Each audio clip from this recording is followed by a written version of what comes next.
suis né au village. Moi, j'ai pas bougé. Je suis né à la maison. Les parents, à cette époque-là, il y avait une sage-femme qui venait, enfin, je sais pas comment on appelait ça à cette époque-là. Donc, je suis né à 300 mètres d'ici, le 31 mars 42. Donc, Robin à cette époque-là, on n'avait pas bien une grande vigne parce qu'on travaillait tout à la main. Enfin, j'ai vu quand on a commencé à travailler au cheval, mais au départ, c'était presque tout à la main. Hein. Alors, donc, mes parents, ils avaient, au départ, je sais pas, ils avaient 5 hectares de vigne à peu près, et ils avaient un ouvrier agricole. Hein. Parce qu'on faisait tout à la main. Ils avaient un bout de terre où ils faisaient du blé ou de l'avoine, tout ça. Ils faisaient un grand champ où ils faisaient les pommes de terre aussi. Pour eux, pour le cochon, ils vivaient sur eux, parce qu'ils avaient les volailles et les cochons. Et puis ils avaient des prairies aussi où ils avaient toujours 5-6 vaches pour le lait. Donc il y avait le laitier qui passait tous les matins. Donc on faisait le beurre et puis le fromage, enfin tout ça. Puis il y avait les veaux, il y avait toujours, quand il y avait 5-6 vaches, il y avait 5-6 veaux qui vendaient au boucher du coin. Donc ça faisait. C'est vrai qu'on vivait surtout sur. On n'achetait pas grand-chose. Hein. Les légumes, c'était aussi du jardin, c'était tout. Enfin, ça complétait le marché du vin et tout. Il faut dire que le vin rapportait pas grand-chose. Pas grand-chose, ouais. Ça se vendait pas beaucoup, ouais. Ils faisaient pas beaucoup d'argent s'ils n'avaient pas eu à côté. Puis là, c'était pareil, on faisait des heures, là, c'était pas... on travaillait... On arrêtait pratiquement que le dimanche après-midi, hein. On travaillait toute la semaine dans les vignes, puis du jour à la nuit, hein. Et le dimanche matin, il fallait balayer la cour, il y avait une grande cour. On n'y faisait pas le samedi après-midi, c'était le dimanche matin. Alors on avait que le dimanche après-midi, tout le monde faisait comme ça, c'était pas nous spécialement, hein. Notre famille, c'était comme ça. Hein. Et quelles tâches vous étaient dévolues, vous, plus particulièrement ? Oh, dans la vigne, un peu tout. Hein. Enfin, c'était le père qui commandait, puis qui travaillait, bien sûr, mais je suivais ses instructions. Il me disait, fallait faire le cheval, fallait faire ci, fallait faire ça. Je le faisais, hein. Pas toujours content, mais enfin, il fallait le faire. Moi, j'ai fait un CAP. Si, tu as fait un CAP. Mais j'allais pas à l'école, c'était l'instituteur qui donnait des cours le soir. C'était l'hiver, on avait 2 cours par semaine. Et donc, au bout de... J'ai eu, à quel âge ? 16 ans. Le CAP, c'était sur 2 ans. Ouais. J'ai eu un CAP. Ouais. Et les techniques agricoles, elles vous étaient transmises par votre beau-père, par votre papa, oui, voilà, c'est tout. Ouais. Oui.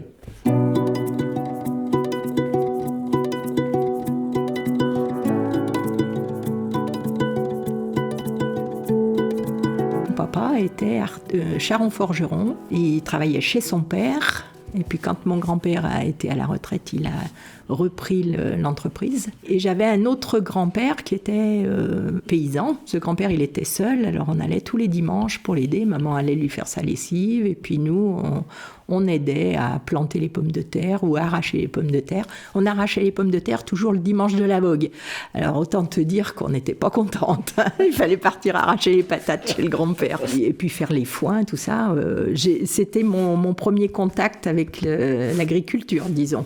Mais moi, mon enfance, c'était pas du tout comme Robert, parce que on n'était pas... Il n'y avait pas de vigne, donc on n'était pas embauchés, nous, les enfants.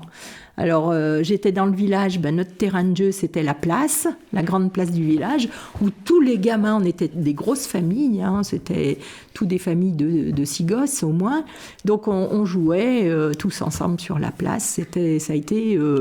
Moi, ça a été mes souvenirs d'enfance, ça a été ça. Hein.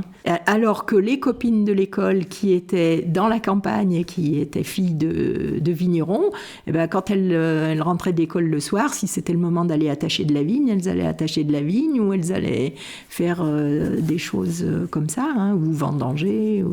Et puis, comme Robert, j'ai été à l'école jusqu'à 14 ans. À 14 ans, on passait le certificat d'études. Il y en avait très peu qui allaient à l'école, qui allaient au collège. Et... Donc, c'était le passage obligé. Si tu n'allais pas au collège, c'était le passage obligé par l'école ménagère.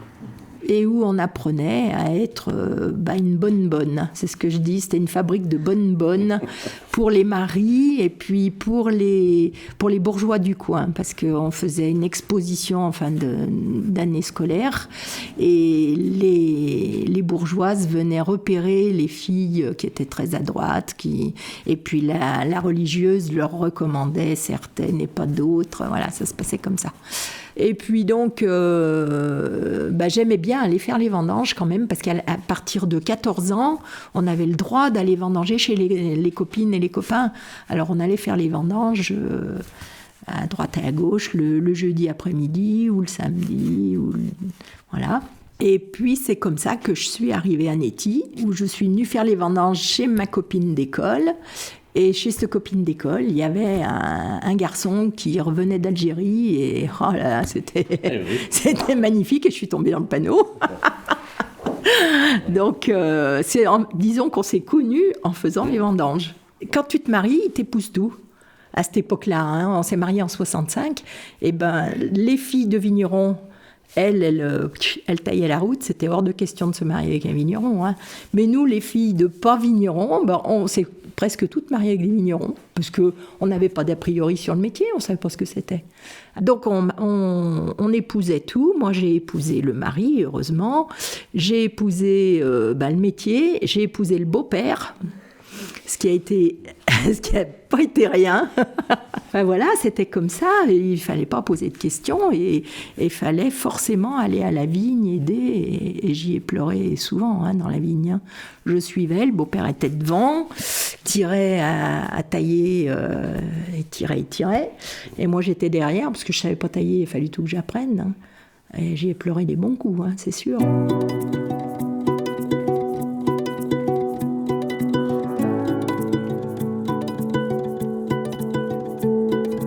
Je me suis dit, mais c'est pas possible. Moi, je me sentais condamnée à rester comme ça. C'était hors de question d'aller travailler ailleurs à cette époque-là. Puis, je n'avais pas trop envie d'aller travailler ailleurs. Donc, je me suis dit, quitte à rester dans ce métier-là, autant en faire ton métier. Alors très vite, je suis rentrée dans des organisations qui s'appelaient, maintenant c'est le comité de développement, ça s'appelait avant la vulgarisation féminine, parce que c'était les femmes d'un côté, les hommes de l'autre, c'était pas ensemble. Hein. Et là, j'ai commencé à rencontrer les copines, on s'échangeait un peu nos rages, un peu d'être là à pas savoir quoi faire. Enfin si, on bossait, mais... Et très vite, j'ai fait des stages et j'ai pris tous les stages qu'on pouvait me proposer, je les ai pris. J'ai dit, je vais apprendre à être agricultrice s'il faut, voilà.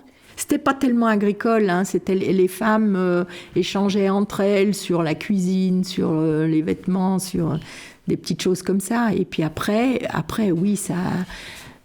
on avait une technicienne, Annie Mamet, qui était formidable et qui nous a vraiment ouvert les yeux sur notre condition de femme et qui nous a proposé plein de stages. Alors, des stages spécifiques, on a beaucoup fait, surtout sur la comptabilité. On a appris à tenir nos comptes.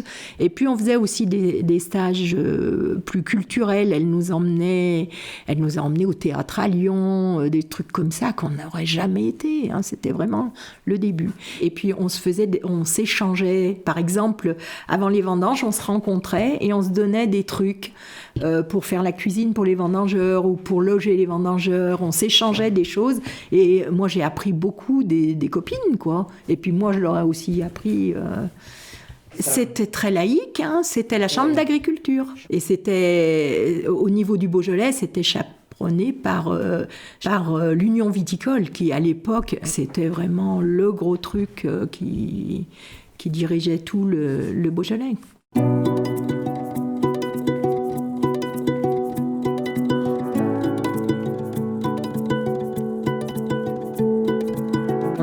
Logés par le propriétaire parce qu'ils étaient métayers du château. Donc on a été logés dans une petite maison quand on s'est mariés.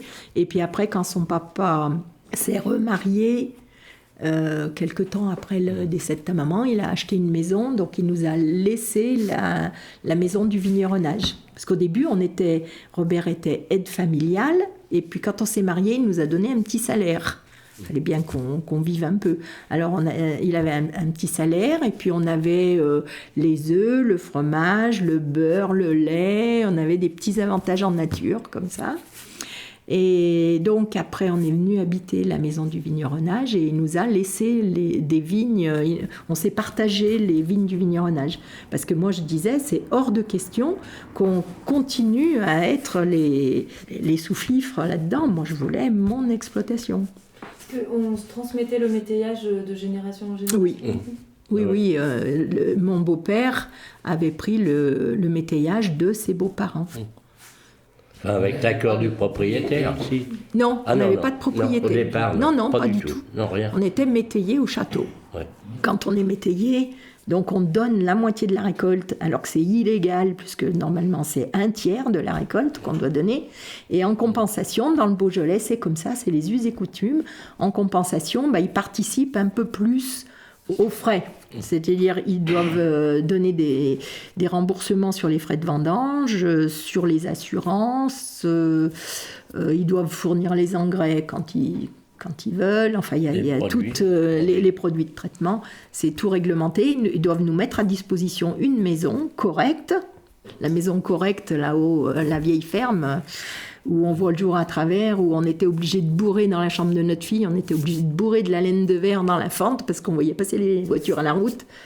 On faisait les vendanges au cuvage du château, on emmenait la vendange au cuvage du château. On faisait le vin, enfin, il y avait le propriétaire qui était, on faisait le vin ensemble. On faisait le vin ensemble, là ça se passait bien parce qu'il n'était pas...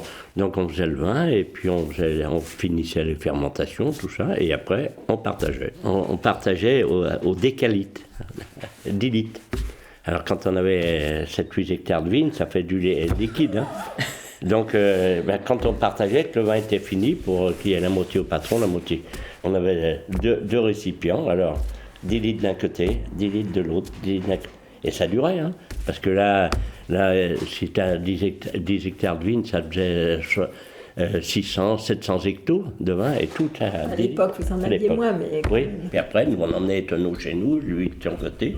Et puis après, ça s'est quand même amélioré. Ah bah oui. Ils ont acheté un foudre de partage. Alors ça choque, quand on faisait visiter la cave, ça choquait beaucoup de gens de voir ce foudre de partage. Il y avait une jauge, donc la moitié du foudre, le foudre c'est un gros tonneau, la moitié pour le propriétaire, la moitié pour le métayer, et alors, ça allait beaucoup plus vite. Enfin, il y a des fois, il y a eu des problèmes parce que la jauge se bouchait, on tirait, puis d'un seul coup, on en avait trop tiré, il fallait remettre. C'était là. Une fois que le partage était fait, chacun commercialisait son vin comme il l'entendait, quoi.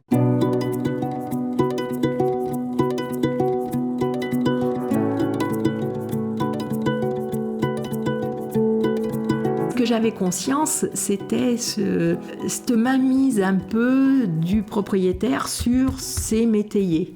Et je me rappelle, il nous avait laissé une petite maison donc à disposition où on y a vécu 3 ans, je crois. Puis après, il en a eu besoin pour mettre un autre ouvrier. Alors il nous a dit, faut que vous partiez. Et moi, j'avais pas d'a priori sur le patron, parce qu'on l'appelait le patron. Je suis montée le voir au château, puis je lui dis, alors j'avais 21 ans. Je suis montée le voir, et puis je lui dis, mais vous nous mettez à la porte comme ça, mais ça vous gêne pas? Vous avez un château entier pour vivre, puis nous, vous nous mettez à la porte? Et elle a dit, oui, mais France, faut comprendre, j'ai besoin de cette maison et tout. Et après, je lui ai raconté ça à mon beau-père. Je lui ai dit, mais c'est pas vrai, mais t'as été lui dire ça? Et mon beau-père, tout grand responsable qu'il était, est monté au château, la casquette à la main, pour faire des excuses au propriétaire, parce que j'avais osé aller lui dire ça. Mais ça m'est resté. Hein. Et là, j'ai vraiment découvert ce que c'était la dépendance du métayer par rapport à son bailleur. Et du coup, j'avais déjà mis un petit peu le doigt dans l'engrenage. Et mon beau-père m'a raconté toute sa bagarre, parce que mon beau-père, à la sortie de la guerre, quand les métayers étaient vraiment... C'était misérable, hein, et il n'y avait pas beaucoup de stabilité. Ils changeaient de métayage à tout bout de champ. À chaque 11 novembre, il y en a énormément qui changeaient de lieu. Il fallait qu'ils déménagent, qu'ils aillent ailleurs, qu'ils trouvent un autre métayage, etc. C'est après la guerre qu'il y a eu la loi sur le fermage et le métayage qui a institué les baux de 9 ans, tout ça. Et mon beau-père, lui, a été aussi précurseur là-dedans. Quand la guerre a été finie, ils se sont dit « mais c'est pas possible, il faut qu'on s'organise en syndicat ». Donc il s'est retrouvé avec les copains et il partait le soir en vélo parce qu'il fallait pas qu'on le voie aller à une réunion de métayers. Et ils ont constitué le premier syndicat des métayers parce que la loi était passée et ils voulaient faire appliquer la loi sur la stabilité des baux, quoi. Et donc, quand il m'a raconté tout ça, mais moi j'étais enthousiaste, j'ai dit. Et quand on m'a demandé pour rentrer au syndicat, j'ai tout de suite dit oui. Parce que j'étais d'accord pour faire ce métier-là, mais je crois que si j'étais pas d'accord surtout pour être la bonne derrière le mari, ça c'était hors de question. Je me serais vraiment pas éclatée à être simplement à aller tailler avec lui. Non, moi c'était pas mon... Alors donc, quand on m'a demandé à rentrer au syndicat, oui, j'ai dit oui. Alors je voyais pas trop ce que j'allais y faire tout de suite. Puis il y en a un au syndicat qui m'a dit « oui, ça sera bien qu'il y ait une femme parce que tu pourras nous faire le casse-croûte comme ça. » Je me suis dit « Mon coco, attends, t'as pas tout vu. » Et après, donc, par le biais du syndicat local, je suis rentrée au syndicat des fermiers métayers. Le combat, c'était surtout de défendre les métayers. Alors donc j'ai été longtemps assesseur au tribunal paritaire. Donc je me suis aussi formée sur le tas. Là j'ai fait aussi beaucoup de stages pour apprendre le droit rural, pour apprendre ma place d'assesseur au tribunal. Ça s'apprend, il y a des stages, il y a tout ça. Et mon but c'était de défendre les métayers qui étaient trop aplatis par leurs propriétaires. Donc je tenais des permanences de renseignement. Je recevais toutes les doléances, j'en ai entendu de toutes les couleurs à chaque permanence, de gens qui étaient mal considérés par leurs propriétaires, à qui on ne payait pas les règlements annuels. Ça me plaisait beaucoup, c'était passionnant de faire ça. De potasser le droit rural, d'essayer de voir sur place comment vivaient les métayers, qu'est-ce qu'on pouvait améliorer dans leur situation, comment on pouvait infléchir le propriétaire pour que ça se passe mieux.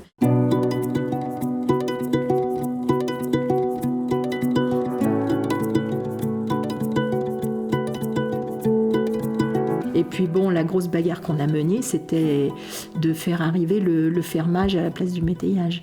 Donc on faisait des démarches, on était en lien avec Paris, avec la FNSEA, enfin surtout la section des fermiers métayers FNSEA. On allait en congrès à Paris et on a essayé de faire passer une loi qui permettait de demander le fermage à la place du métayage, quoi. Alors la différence, le fermage, tu payes une location, point, c'est tout. C'est une location qui est basée sur un nombre d'hectolitres de vin, c'est basé sur la nature de culture que tu fais. Les paysans, ils vont payer des quintaux de blé. Nous, dans le Beaujolais, on paye des hectos de vin, donc, qui sont estimés tous les ans par une commission. Donc, une fois que tu as payé ce fermage, tu es libre de faire ton exploitation comme tu veux. Simplement, tu as un fermage à payer à la fin de l'année. Et après, tu es libre tu as ton matériel à toi. S'il te met à disposition un cuvage, tu payes le fermage sur le cuvage, c'est-à-dire tu payes tant c'est toujours en hecto, pour le pressoir, les cuves, tout ça. Mais tu es libre de faire comme tu veux, de vendanger quand tu veux, de traiter avec ce que tu veux, quand tu veux, voilà. Alors que le métayage, c'est un peu un mariage de raison avec le bailleur. C'est-à-dire qu'il te met à disposition les vignes, les plantations, le cuvage, les cuves, le pressoir, et il te fournit les produits de traitement. Il paye la moitié des engrais, la moitié des charges sociales, la moitié de plein de choses, quand il veut bien. Et tu donnes la moitié de la récolte. Quel qu'il soit, tu donnes la moitié de la récolte. S'il te paye pas les engrais, tant pis, il te paye pas les engrais. S'il te fournit pas les produits de traitement que toi tu as besoin, ma foi, tant pis pour toi. Moi j'ai toujours dit, le métayage, c'est comme si on confiait notre porte-monnaie à quelqu'un pour aller faire les courses, et il revient, il n'a pas fait les courses, mais il garde le porte-monnaie. Et donc, tu n'as pas de liberté parce que tu es toujours obligé d'aller demander au propriétaire les produits de traitement, quand est-ce qu'on doit vendanger. Alors, c'est pour ça qu'on avait beaucoup bagarré pour avoir la loi sur la conversion. Alors, la conversion, elle était possible de par la loi de 46. Ça date de 46. Je suis née avec la loi, moi. J'en suis fière. Donc, la conversion était possible, mais c'était tellement compliqué. Fallait rentrer dans des normes et des machins, et ça aboutissait jamais. On pouvait jamais avoir la conversion, même quand ça se passait très mal. La gauche est arrivée en 81. On a tout de suite branché Rocard. C'est Rocard qui était ministre de l'Agriculture. Et on a fait beaucoup d'entrevues avec lui pour qu'ils arrivent à nous faire une loi qui permettrait de demander la conversion en fermage sans qu'il y ait toutes ces complications. C'était ce qu'on a appelé la conversion de droit. On a beaucoup bossé là-dessus, beaucoup bossé sur les textes. Même quand la loi est passée, on y a passé des nuits à potasser cette loi parce qu'on disait mais c'est pas possible, on s'est fait bananer, ça sera pas possible parce que tu sais, t'as un mot qui peut changer c'est fou, hein. Et puis après, il fallait la faire appliquer, cette loi. Heureusement, on a eu des copains qui eux, sont partis en bagarre tout de suite et ont dit, nous, on demande la conversion en fermage. Ça a duré 4 ans de bagarre syndicale et de justice, quoi, de procès. On était jusqu'en cour de cassation. Enfin, ça a été... Mais c'était exaltant comme boulot, quoi, moi.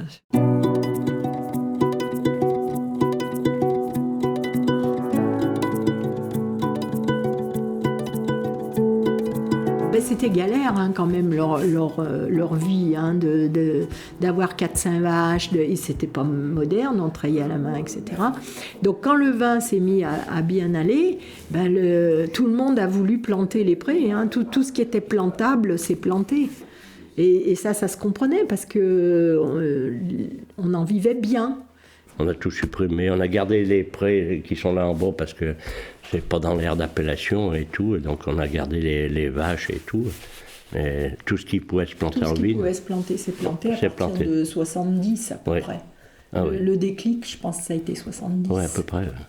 On voulait agrandir l'exploitation parce qu'on avait que 3, on a commencé avec 3 hectares de vignes, hein, c'était tout petit. Et on continuait à être salarié quand même du père.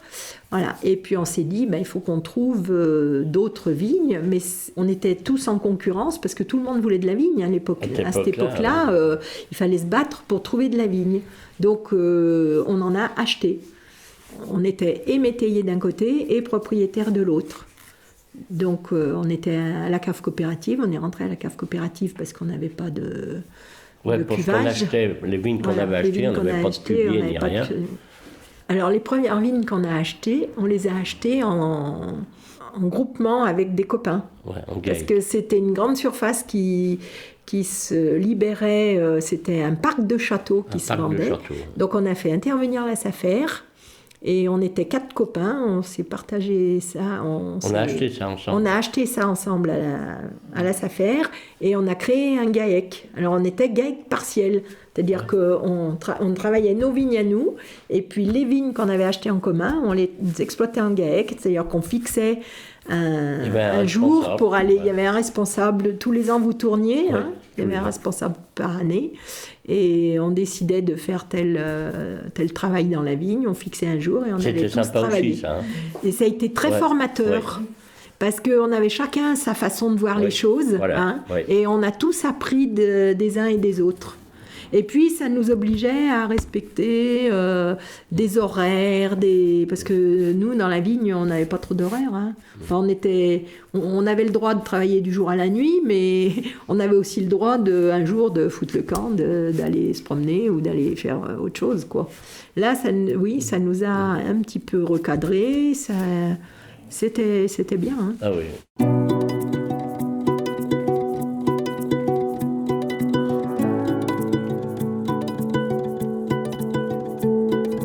Petit à petit, les exploitations s'agrandissaient et on se rendait compte qu'on était vulnérable s'il nous arrivait quelque chose. Et effectivement, il est arrivé quelque chose. Robert s'est cassé la jambe au ski et on s'est dit, dans 8 jours, c'est bon, quoi. Manque de peau, il est resté 5 mois sans travailler. Eh ben, je me suis bien retrouvée dans le caca. C'était... Et les copains ont joué le jeu, ils sont tous venus nous aider. Donc c'était au mois de février, on était loin d'avoir fini de tailler. Et tout le monde est venu nous aider à tailler. On était, je sais pas, au moins 40. Ils sont tous venus nous aider à tailler. Et on a dit, mais ça peut pas le faire comme ça. Il faut absolument qu'on se regroupe. Donc ça a été le démarrage. Donc on s'est regroupé en association 1901, avec un président, avec des groupes. On a fait des groupes sur la commune, avec un chef de groupe. Et quand quelqu'un était malade ou décédé, parce que malheureusement on a eu pas mal de décès aussi, on assure le travail pendant 1 année. Un tour de rôle, et c'est complètement bénévole, quoi. Celui qui a la malchance d'être malade, les copains viennent l'aider. Celui qui est jamais malade, on va pas l'aider, mais il est content quand même, je pense. Il vaut mieux aller aider les autres. Alors donc il y avait donc ce service d'entraide qui est né, dans les 74, je crois, qu'on l'a monté, et qui existe toujours. Et puis il y avait les femmes. Alors les femmes, moi j'étais un peu le troublion là-dedans. Alors je disais, mais nous, on participe aussi, on taille, et si on taille, on fait les vendanges, on relève, relever, c'est attacher la vigne. Et je disais, mais si nous arrive quelque chose de grave, c'est pareil, pourquoi on ne se ferait pas aussi aider? Pourquoi il n'y aurait pas le service d'entraide aussi pour nous? Alors, tollé général. Et bien sûr, on allait toutes se mettre à faire des gosses pour se faire remplacer, parce que je disais, il y a la maternité, mais la maternité, c'était remplaçable. Parce c'était au tout début, notre dernier enfant est né en 79, et moi, je me suis fait remplacer, c'était vraiment nouveau. Je me suis fait remplacer sur l'exploitation pour prendre un petit peu de bon temps. Alors, soit il y avait le service de remplacement, soit on embauchait quelqu'un et c'était pris en charge par la MSA en cas de maternité. Mais en cas de maladie, il n'y avait rien. Il n'y avait pas de service de remplacement, il n'y avait rien. Donc, on a réuni les femmes et on a dit, mais écoutez, regardez, vous allez toutes travailler dans les vignes. Il faut qu'on leur demande de rentrer dans le service d'entraide. Mais c'était hors de question. Les hommes n'étaient pas d'accord du tout. Et même les femmes entre elles n'étaient pas d'accord. On y est arrivé quand même. Alors, ils ont accepté qu'on fasse un groupe femmes. Il y avait le groupe Nettie, il y avait le groupe Bullion, il y avait le groupe machin, et il y avait le groupe femmes. Et ça a marché. Moi, j'ai eu un gros problème, j'ai eu une grosse opération. Les copines sont venues tailler. On a eu un décès, malheureusement. On est allé tailler, on est allé préparer pour les vendanges, faire les lits de vendange, des choses comme ça. Ça a bien marché. Mais maintenant, les femmes... ça se compte peut-être sur les doigts de la main, les filles qui restent, les épouses qui restent travailler sur l'exploitation, oui.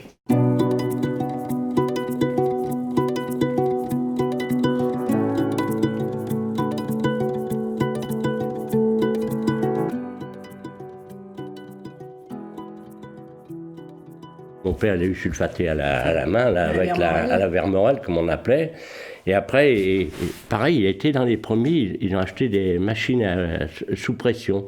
C'est-à-dire, on allait à la vigne avec un tonneau avec le produit, le traitement, et on avait un compresseur derrière. On sulfatait. Et le compresseur, de temps en temps, on remettait de l'air dans ces sulfateuses. Il y avait une vanne, on mettait de l'air, donc on remplissait de liquide. C'était à dos, hein. Et on traitait comme ça, mais on n'avait pas à pomper comme... Il y avait surtout du sulfate. Le sulfate qu'on faisait fondre. Du cuivre, sulfate de cuivre, oui, des cristaux qu'on faisait fondre. Et puis il y a eu les premiers insecticides. Oui, parce aussi. que c'est pas en 56 que vous aviez été ravagé par les vers. Il y a la grosse attaque de vers, c'est dans ces années-là. C'est dans ces années-là, l'année d'après. Et ton père avait décidé de traiter au quoi? Au bladon, c'était de la poudre. Et c'était violent comme truc. Ouais. Et je me souviens qu'il racontait que tous les matins, les voisins se rencontraient au carrefour là, du hameau pour amener leur lait pour le laitier. Et tous les matins, Les voisins venaient se renseigner, savoir si le père avait été malade ou pas, parce qu'il avait traité avec ce produit-là. Ouais, avec ce produit, ouais. Et les autres n'avaient pas osé traiter. Ouais. Alors tous les matins, on disait ça va le Francis, il n'est pas malade? Ben non, il n'est pas malade. Et du coup, lui, il avait fait une petite récolte, malgré l'invasion des vers.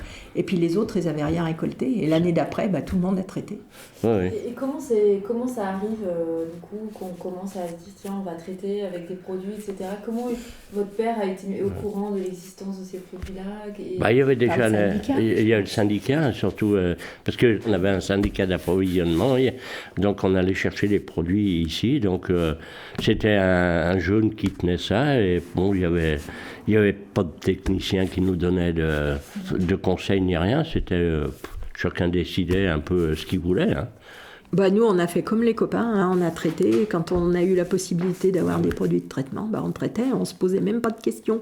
Alors moi si tout le temps je disais mais vous traînez, parce qu'il n'y avait pas de précaution de prise, hein, il brassait avec les mains, il jetait le restant des produits, c'était jeté dans la cour, et je disais mais quand même, hein, arrêtez de jeter ça là, mais si tu veux, on produisait, on a eu une période, là, 70, 2000, je crois 30 ans, où on ne s'est pas posé de questions. Parce qu'on avait tellement vu les parents galérer, enfin je crois que c'est un peu ça, que là, dis donc, ça allait mieux, on vivait, on gagnait notre vie, on se posait pas trop de questions. On traitait systématiquement, on disait oui, et puis il y avait les firmes hein, qui nous envoyaient des avis de traitement qui disaient bon, alors là c'est le moment de traiter pour ça, et voilà, c'est sûr que les marchands de produits, ça a été leur beau jour aussi, eux. Hein. Ils suivaient l'exploitation, ils nous conseillaient, mais au lieu de passer par le comité de développement qui, lui, était neutre, on était suivis par des marchands de produits, hein, des firmes, qui avaient pour but de caser leur vente de produits. De vendre leurs produits. Et ça, vous en avez conscience sur le moment ou... Ah non, moi, il a fallu quand même quelques années hein, pour qu'on se dise, mais attends, ils nous vendent bien ce qu'ils veulent, ils nous font traiter. Moi, c'est pour ça que quand la lutte raisonnée est arrivée, je trouvais que c'était une bonne chose. Hein. Avant les intrants, il y avait effectivement aussi ces vers, ces araignées. Oui. Oui, mais il n'y avait pas de récolte. Ils ne traitaient pas, ils faisaient point de vin, enfin point de vin ou pas grand-chose. Hein. Moi, je sais qu'en 56, le père, ils n'ont pas fait de vin parce que ça avait tout, ça avait gelé et tout. Ils ont vécu avec les veaux, le cochon, le lait, enfin les volailles et tout. Ils ont vécu là-dessus. Hein. Mais je pense qu'ils étaient moins financièrement, ils dépendaient moins de la vigne, puisqu'ils étaient pratiquement autosuffisants avec le lait, le cochon, les lapins, les poules, les veaux. Hein. Ouais, donc c'était moins sensible. Hein. Là maintenant, tu rates une récolte, mais avec tout le piège de la monoculture qui fait que quand ça va mal, ça va mal, et tout va mal.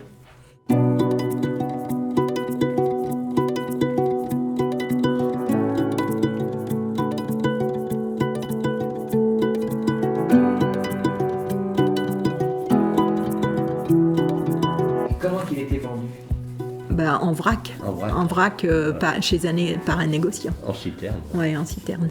Déjà, il a fallu apprendre à faire le vin plus correctement. Et puis, il fallait faire du vin qui plaisait aux négociants si tu voulais vendre. C'est d'où les thermos et compagnie. Ah ouais. Ça a beaucoup changé dans l'esprit beaujolais. Hein. On s'est mis à faire des thermos. C'est un genre de fabrication du vin. Parce que il y avait une demande des négociants, parce que ça unifie un peu. T'as plus de terroir. Le Beaujolais, il est tout pareil. Il est produit tout pareil. Et pour les négociants, c'est bien possible parce qu'ils peuvent faire leur mélange. Voilà. Oui. Et moi, je trouve que c'est dommage parce qu'on a dénaturé le Beaujolais avec les thermos. Mais bon, il a fallu aussi apprendre des nouvelles techniques. D'un vigneron à l'autre, ils avaient des vignes qui se touchaient. Ils n'avaient pas le même grain, on avait tous sa façon de faire. C'est-à-dire qu'aujourd'hui, vous goûtez, moi je sais qu'à la coopérative je vais goûter, ça a tout le même goût. Hein. Ça a tout le même goût, c'est pas... Et puis ça n'appelle pas à boire, moi je sais que je suis contre, mais enfin, celui qui veut vendre aux négociants, il faut qu'il le fasse, parce que... Alors là, c'est pareil, on vendait quand même bien à partir de 70-72. On a le vin s'est mieux vendu, le Beaujolais a connu ses heures de gloire et on n'avait pas de problème pour négocier, pour vendre le vin. Pendant longtemps, le propriétaire, il vendait avec l'appellation Château de Netty. Et le patron nous autorisait, on vendait avec lui. Et on vendait avec l'appellation Château. Et ça valait le coup, parce que je me rappelle, à cette époque-là, on prenait le prix du vin moyen et tout, et ils nous rajoutaient, on vendait à la pièce c'est 215 litres, ils nous remettaient tout le temps pour l'appellation Château, ils nous montaient entre 50 et 100 francs, c'était à l'époque c'était en francs bien sûr, alors ça valait le coup, hein. Ça valait le coup, on a vendu pendant longtemps, hein. On vendait plus. Alors même qu'on vendait bien, moi ça me démangeait de faire de la bouteille, parce que je disais mais ça serait quand même mieux, c'est plus logique. Voilà, donc je suis arrivée à le convaincre de commencer à mettre un peu de vin en bouteille.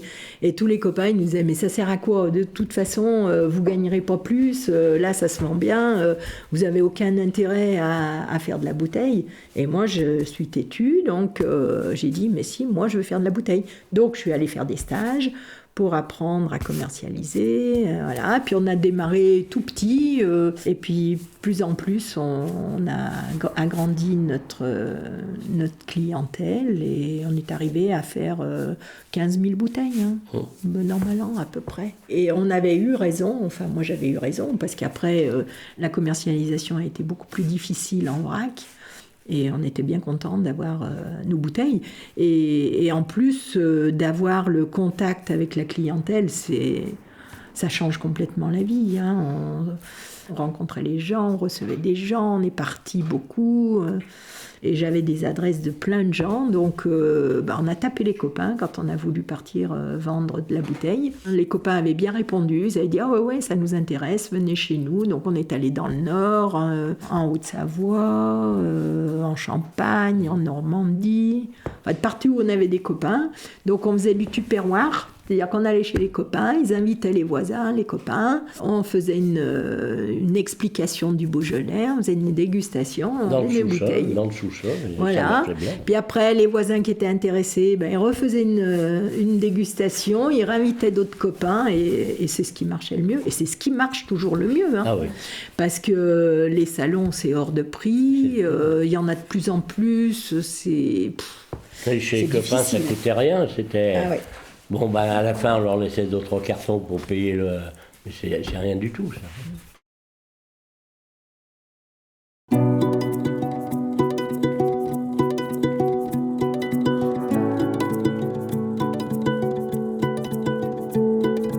Les exploitations se sont beaucoup agrandies. Et quand tu fais du déficit, tu es encore plus vulnérable. Hein. Quand tu multiplies le déficit par le nombre d'hectares, c'est en plus tu en as grand, en plus tu creuses. Déjà, les années 90, nous, ce qui nous avait décidé de se lancer dans la bouteille, c'est aussi qu'en 91, on n'avait pas vendu. Hein. On commençait à se poser des questions, hein, déjà dans les années 90. Ça nous avait mis vraiment à sec. Hein. On avait même emprunté des sous à nos enfants. Moi, je m'étais mis à aller faire des services. Je faisais, un peu des trucs. Oui, j'allais servir dans des mariages. J'ai même été dans une usine chez Bayer à Villefranche, où j'allais mettre des étiquettes sur des bidons de produits de traitement. La crise viticole, c'est-à-dire le manque de fric, a fait que les femmes sont toutes reparties travailler à l'extérieur. Mais surtout dans les années 2000, hein, ça a été, je pense que c'est là que... Alors les femmes qui avaient un métier avant de se marier, elles l'ont repris. Et puis d'autres sont partis travailler, ont pris n'importe quel travail. Mais il faut dire qu'une fois qu'on a mené une exploitation, on a des compétences dans beaucoup de domaines. Hein. On sait tenir une comptabilité, on sait recevoir des gens, on sait travailler manuellement, on est très compétents. C'est pour ça que les vignerons qui arrêtent, les hommes, jusqu'à présent, n'avaient pas de mal à trouver du boulot parce qu'ils étaient très compétents.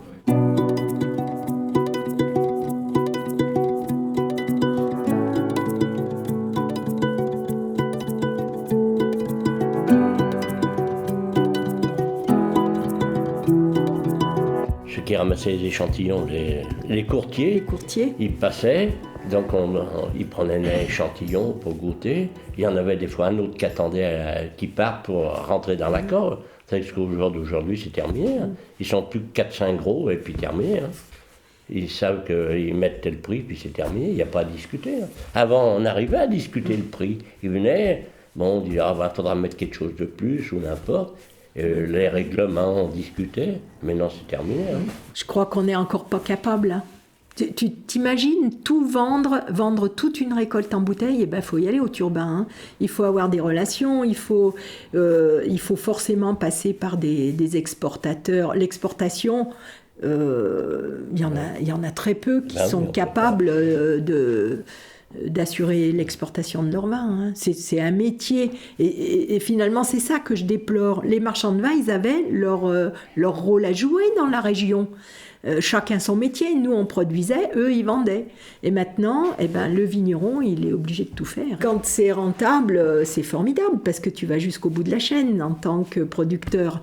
Mais c'est un autre métier, c'est du business. Moi, je dis, les marchands de vin, ils jouent plus le jeu, quoi. Par contre, quand il y a des grands carrés de vigne qui se vendent, c'est les marchands de vin qui achètent. Voilà. Et moi, je pense que les négociants ne jouent pas le jeu. Ne jouent pas le jeu. Ouais. Le gros atout du Beaujolais, à mon point de vue, c'était nos petites exploitations familiales. On avait la chance de fonctionner en exploitation familiale, avec des petites surfaces, tu vois, c'était où on s'en sortait pas mal. Et tout le temps, moi, je pensais au Bordelais, qui a été complètement investi par les gros trusts et les grands domaines et finalement les vignerons là-bas sont salariés, quoi. On y va tout droit. Moi, je suis sûre qu'on y va tout droit dans le Beaujolais, parce que tout ce qui se vend, c'est les négociants qui achètent. Alors, il faut croire qu'ils croient encore en l'avenir du Beaujolais puisqu'ils achètent. Mais mais pourquoi ils ne veulent plus nous payer notre produit, quoi? On a amélioré la qualité, on a fait d'énormes efforts et c'est toujours pareil, c'est pas payé. Puis il y a un dénigrement en plus du Beaujolais. Hein. Ceux qui s'en sortiront, moi je pense, oui, c'est des jeunes qui sont très formés, parce que nous on a manqué de formation quand même, hein.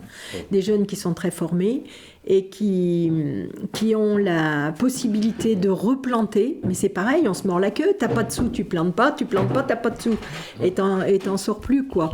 Mais il faudrait pouvoir replanter, parce que nos plantations, elles sont complètement obsolètes. Si on veut mécaniser, si on veut ramasser à la machine, les vendanges à la machine, tout ça, il faudrait tout replanter, mais on n'a plus les finances pour tout replanter. Donc justement, les négociants, eux, ils achètent les domaines, ils arrachent, ils replantent dans les normes nouvelles, etc. Et ils embauchent les métayers ou les petits propriétaires qui ont arrêté parce qu'ils sont étranglés, ils ne peuvent plus. Ça leur fait des bons ouvriers, parce qu'ils connaissent le travail. Ça, c'est un changement qu'on voit depuis 10 ans, à peu près. À peu près depuis 10 ans. Les gens, ils arrêtent, ils ne peuvent plus.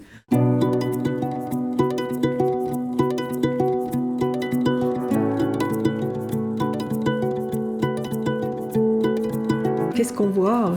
On voit que malheureusement les vignes s'abandonnent, que les vignerons ne peuvent pas vivre de leur boulot, et ça c'est désespérant, et qu'ils sont obligés soit d'arracher leurs vignes, soit de partir bosser ailleurs, soit les deux, soit... Et ça c'est désespérant, quoi. On en connaît quoi ? Il y en a 2 ou 3 sur la commune oui, c'est tout, qui ont des enfants qui prennent la suite. Hein. Nous, on n'a pas eu nos enfants, son frère n'a pas ses enfants qui prennent la suite. Et c'est la grosse incertitude de se dire qui va travailler nos vignes. Et puis, je pense que ça sera encore plus flagrant, toute cette génération-là qui ont 55, 60 ans, qui vont arriver. Mais il y en a, c'est la majorité des vignerons quand on du Beaujolais. Sur Saint-Étienne, qu'on connaît tout le monde. Et alors d'ici 10 ans, je sais pas. Parce qu'il n'y a pas la suite dans les écoles. Et alors ce qui est grave, c'est qu'il n'y a plus de transmission de savoir aussi. Moi j'y vois au niveau du syndicat des métayers. Le syndicat des métayers a été dissous. Il n'y a plus personne pour s'en occuper. Il n'y a plus de permanence. Maintenant c'est des juristes qui vous reçoivent en permanence. Mais il n'y a plus cette transmission de savoir qu'on se faisait les uns les autres. Moi, j'ai tout reçu de mes collègues et après, j'ai retransmis par des journées de formation. J'intervenais, je leur expliquais. Mais ça n'existe plus. Et puis, la transmission du savoir au niveau de la culture, au niveau de l'esprit vigneron, il y a plus de transmission. Alors, peut-être bien qu'un jour, ça reviendra. Il y a toujours eu des cycles comme ça. Mais il ne faudrait pas que ça soit trop tard, parce qu'une fois que les vignes sont toutes arrachées, pour tout replanter... Alors bon, moi maintenant, pour conclure, quand je regarde ma vie, je trouve que moi j'ai eu une vie passionnante. Je ne l'ai pas choisie au départ, mais je ne regrette rien. Mais je pense qu'il est arrivé un moment dans ma vie où j'ai dit, je choisis de rester. Donc je m'en donne les capacités et je trouve que j'ai eu une vie passionnante. Non, moi je crois que je referais volontiers ma vie. Alors il y a peut-être des choses que je modifierais sûrement, mais non, j'ai bien aimé ce que j'ai fait. Et ce que je fais encore, parce qu'on fait encore plein de trucs.